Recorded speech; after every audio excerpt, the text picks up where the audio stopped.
Player, great to meet you. Thank you. We're here at lovely Wentworth for the Gary Player Invitational. If you could just explain to our viewers, please, what the day is actually about and the charity. The day is about raising money for underprivileged people. We've had this for a long time now. We've raised an awful lot of money, and our theme is education. And we also have the Nelson Mandela Invitation in South Africa, whereby his trust benefits, and so does mine. And my foundation has now raised, as I say, a lot of money which goes to black education in South Africa, also to education, black education, mainly in America, and now we want to do it in China and around the world. And it's given me so much of a thrill to see people that are denied education, and education is the light, and to give them the privilege now of going to school and learning manners. Manners maketh a man. Learning about life. It's just such a thrill to see somebody in a little village having that opportunity, and to see how much they appreciate it. And I continuously say to people, our children wake up and say, "Dad, I want to go to this school and I want to go to that university." Just make them realise how fortunate they are. Fantastic. I mean, we've got celebrities here today, amateurs that are here today that are all taking part in the fantastic day to raise money for the charity. If there's any tips that you would give these sporting personalities that have taken on playing golf and the amateurs today, what would be the one tip that you'd pass on for them today? Well, first of all, I would be remiss if I didn't say thank you to these celebrities and the businessmen for giving their time. And golf is a great catalyst for raising money. Golf has raised actually billions. In the United States, the tour there, we've raised over $1 billion for charities, and we're on the second billion. That's not to count the rest of the world. So we appreciate their support. The tip that I give these people mainly is to make sure they finish their swing, have a nice follow through, try and have some balance, try and have a little bit of temper. You don't want to give them paralysis of analysis whilst they're playing. You want them to play well, so when you invite them back next year, they come. You've been playing very, very well for very many years. You're very, very healthy still. What's the secret of the health? The secret to health is to exercise, and it's easier to get a camel through the eye of a needle than to get the average day man to exercise. And the next big thing is what you eat. And this is something, I was looking at the newspaper yesterday morning, and it mentioned that people over 50 should be taking, I think it's Stalins, is it? Stalins or Stalins, whatever the name is.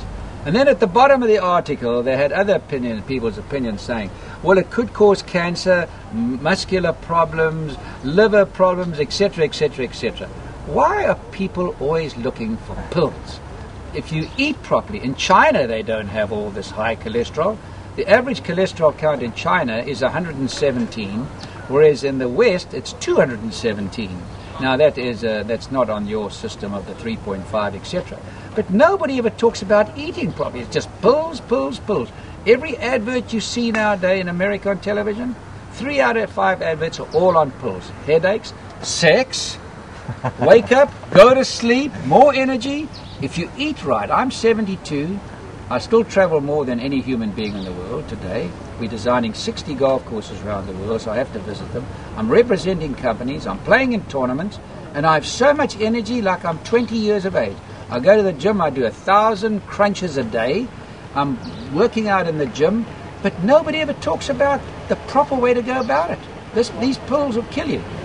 You've gone on about the crunches and everything. You've seen, obviously, health change from when you first started playing golf for tournament players all the way through now, that the guys are a lot healthier and training a lot more than they used to these days. Correct. And also the thing that has changed dramatically from your time playing is club technology and ball technology. Do you think that's a good thing, and how important has it been for you, the new technology? Well, first of all, when I was training, and I started training for golf when I was 9 years of age, and I introduced weight training into professional golf, and I was called a nut for doing that. And then we've had and that's something that's imperative if you want to be a champion today. If you don't train, you'll linger, but you won't last in the future, because we're getting big men coming into the game. Secondly, technology. I'm a great believer in technology for the heart of the game, which is the amateur. The professional is a mere pittance in the game. What we've got to do in professional golf now, we've gone too far for pro golf. The golf courses are going to become obsolete. The ball is going 50 yards further. The grooves are stopping the ball out of the rough. You've got metal heads, etc., etc., etc. No spike marks on the green like we used to have. So it's a completely different game. You couldn't compare. It's not fair to compare Ben Hogan to Jack Nicklaus to Tiger Woods. They all played in different eras. You can't compare them. It's not fair. It's apples and oranges. And today they have their own jets as well, where we went by Greyhound bus and by train. So it's a completely different game.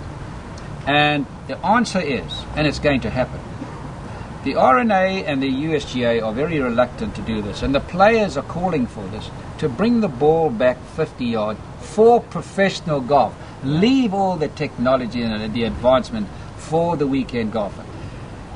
If you went to St Andrews today, there are many golfers today that could get at St Andrews and drive 6 par 4s on a calm day. Isn't that sad? Yeah.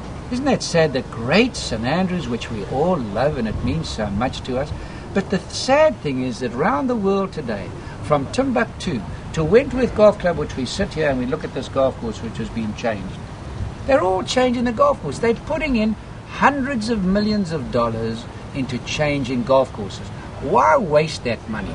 Put that money into junior health educational programs for young people. We're wasting the money. Cut the ball back 50 yards and the answer's settled. I saw a man the other day hit 2 drives, 380, 420, then took his putter, 340 yards long, and put the putter, hit the ball onto the middle of the green with a putter, 340 yards. Where are we going? Yeah. The big guys haven't come yet. They're on their way. That must have an impact, because you design many golf courses. That must have an impact on your thoughts when you're designing golf courses. What would be, when you're going out and you've got a blank canvas, what would be the things that are forefront, uppermost in your mind about the design of the golf course that you're going to lay out? First of all, I'm a farmer, and I'm one of the few architects that realise the importance of water. What is going to transpire in the next few years? By the year 2025, the world will be short of water by 20%. I'm designing golf courses that don't need a lot of water, a lot of fertilizer, that affect the underground water, etc., etc. You've got to build a golf course that is beautiful, that has beauty. You've got to know what is the correct trees and plants and grasses to plant on a golf course that is indigenous to that area. Because businessmen and people that are playing today are full of pressure. When they come out, they want to be inundated with beauty. And you've got to build a golf course that they can play and enjoy. Don't worry about the pros. Build a nice golf course for them that they can go out and have fun. And good drainage. I'm building a golf course in South Africa right now with hardly any water, hardly any fertilizer, hardly any maintenance, hardly any machinery. And it's a golf course on my farm in amongst the wild animals. And people that are coming there now are saying, this is what we got to do, because the expenses to make a golf course pay today is almost impossible. Most golf courses are losing money. Fortunately, I'm off to Fancourt this winter, and I've never been before, so I'm really looking forward to that. Well, you should come and see my golf course on my farm I'm doing. Lovely, I would love to. You'll enjoy Fancourt and the links golf course we did there. Excellent. The last thing I'd like to ask you about is, how on earth do you stay motivated? Well, first of all, I'm very grateful that I've had a career like I've had. And I was thinking to myself that I won a tournament for 27 straight years. I never went without winning a tournament. And I realized that the longevity is part of golf. And so I wanted to try and get this message through to the youth of the world. The youth of a nation are the trustees of posterity. That was a Winston Churchill saying. Yeah. And the thing is today, obesity is killing more people than all the wars in the world put together. If you look at the obesity amongst people, and sugar diabetes is now an epidemic. And I want to try and get through before I retire at the age of 80. Because at 72 I can beat most 40-year-olds at a fitness contest. And the thing is that I want to get the message through to young people to look after their bodies, stay healthy, be productive, and above all, stay away from all these diseases, and particularly obesity, which is just a tragedy when you see what's happening. And if I can get that message through to 100 million young people around the world, I will achieve something more important than all the major championships that I won. Amazing. Mr. Player, thank you very much for your time. Have a great day. Okay, thank we look you. forward to seeing you on the way around. Fine. Thank you. Thank you. Thank you very much. Okay. Thank you. Okay.